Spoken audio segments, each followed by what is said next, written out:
Hi, Alexander. I have your week 5 leg in front of me, and let's just quickly review this and see how you did.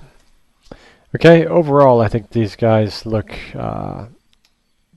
pretty nice. They're nicely stylized. I don't know if that's what your intention was, uh, but they have good volume and good gesture, and generally good construction.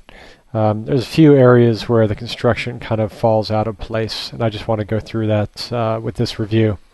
And so really, I'm not going to do an entire sculpt over, but what I want to do is go through and just uh, delineate the muscle boundaries that I expect to see. Okay, so first, we need a really strong anterior superior iliac spine, and I think that you have it right here. Okay, but really that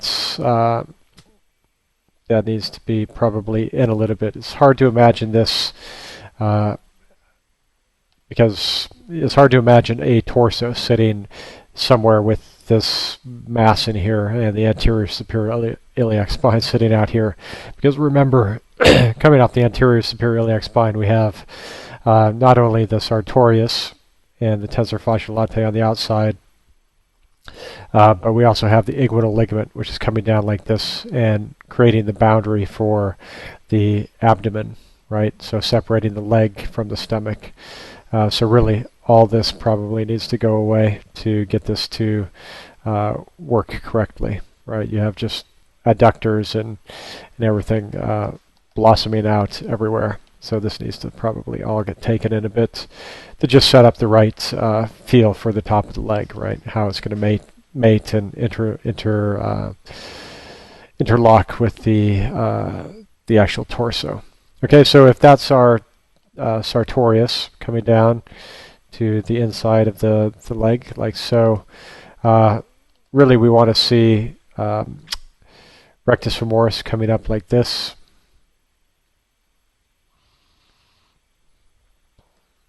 And then diving in between into this little depression down here, right? So it's going to dive in there to the anterior inferior iliac spine. All right, so your rectus femoris needs to shift a little bit. It's all too medial. And what you've given to rectus femoris here needs to go to vastus lateralis, or sorry, vastus medialis on the inside. So the big teardrop shape needs to fill in this space. Okay, on the outside, I think you've done a pretty good job with vastus lateralis. I'd just be careful of having too much of this stuff popping out here. Look how convex that gets when really all of this is coming into the common tendon here, and then this is kind of going down to the knee. So I'm just going to trim that down a little bit.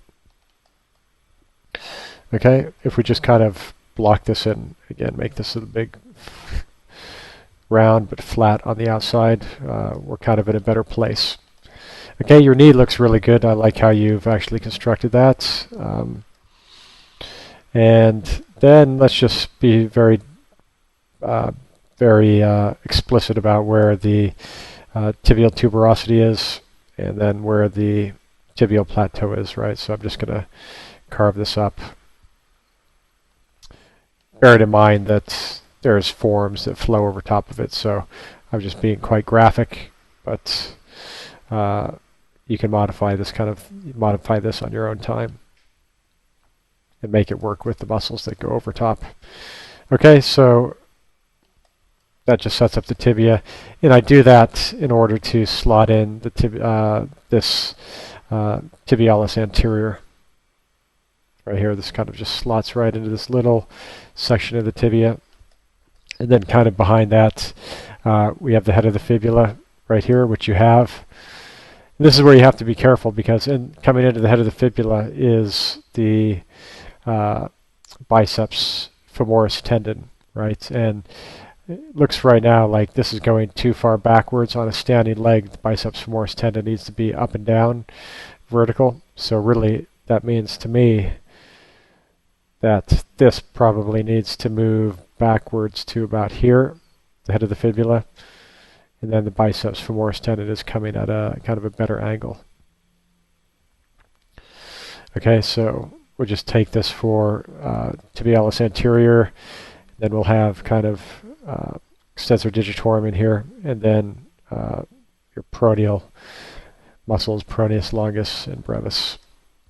Okay, so that's kind of where biceps tendon would be. Then you have the long head coming up here, and the short head coming up here underneath this posterior border of the vastus lateralis, right? So sitting right in there.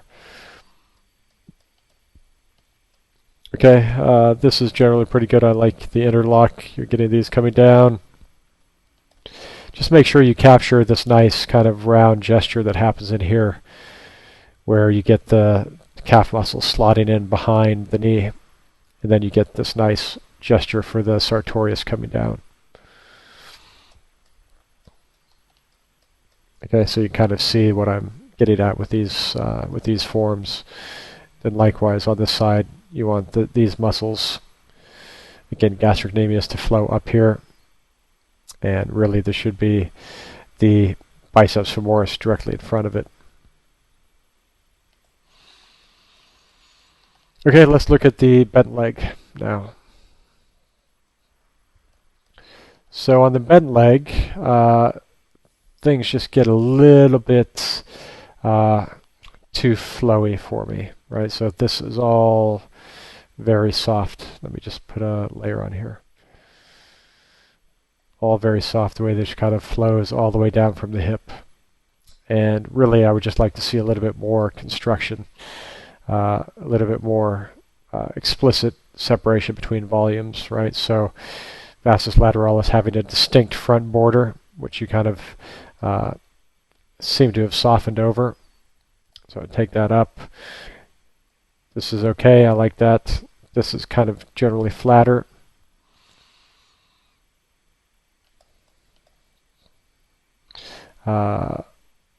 It's going to be coming a little bit longer. Remember, the sartorius doesn't necessarily create a bulge, but it will create a plane change, and that's really what we want to look for. We want to look for the plane change between this and this mass in here. All right, so that's really what the sartorius does most of the time.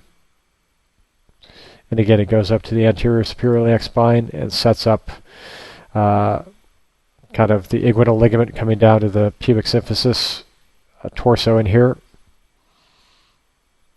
Okay, so I'm just going to trim that off. And then tensor fasciae latae to the outside. Right, so this is all going to be, then somewhere back here is going to be the greater trochanter. Yours is a little bit low. And then the vastus lateralis is going to come up just to the greater trochanter. Okay, gluteal muscles coming off and around. And down like this.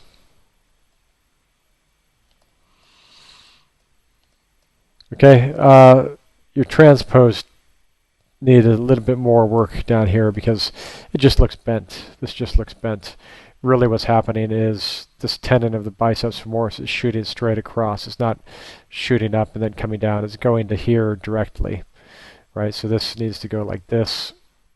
Short head sits in here, and then the long head sits in here, right? And this is the depression that you start to get behind your knee on a bent leg. That's really what you want to start to capture as these tendons slip down to the lower leg, right? Both on the outside with the biceps femoris tendon and on the inside with the semimembranosus and semitendinosus coming down here. Okay, so you can see that just putting in at least this border and changing this tendon and then probably taking out some of this and substituting it with a little bit of kind of solid knee construction gives us less flow, less of that kind of soft, squishy river of strokes going down a bent tube, and more kind of a constructional leg, right? Kneeling point coming in here. Your patella looks pretty good. Just remember that there's going to be a condyle sitting out here that it's resting in.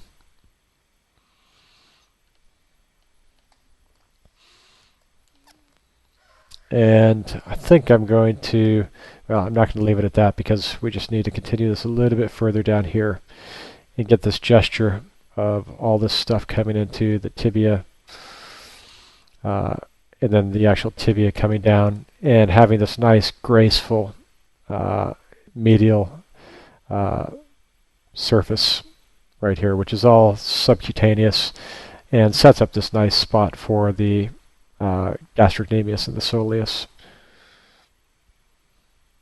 to sit in.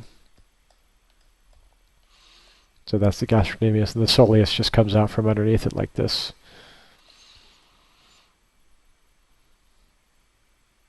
And both of those, remember, shoot up and inside these tendons. So I'm not going to have time to do a full correction here, but hopefully you get the idea where I'm going. Okay, and last thing is let's just find out where the rectus femoris is going. So remember, the rectus femoris is going more or less up the shaft of the femur. I mean, that's what the name says, rectus, straight up and down the femur, femoris. Right, so it's going to sit in here. It comes down to its little point, and that's where it grabs onto this quadriceps tendon. And bordered on the outside by vastus lateralis, which we have, and medially by vastus medialis. So that's just a little bit more definite construction through the center of the leg. I think that overall the proportions are a little bit too thick top to bottom, and we probably fix that with just a little move. I'll probably go to level 2 just to be a little bit careful, more careful with my strokes. Just take out a little bit of the volume out, likewise side to side. Because this guy does have big quadriceps, but he's still human, and he's not quite bodybuilder proportions, so a little nip and tuck goes a long way. Last thing, I'm just going to take a little standard brush to square off this edge and push this back a little bit. Right, so we have a lateral surface and then more of an anterior surface.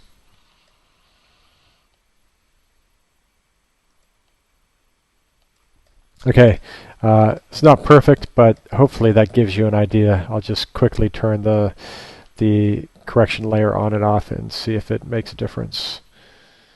Right, so you can see there the correction, kind of putting all that stuff back in. So again, just for instructional purposes, off.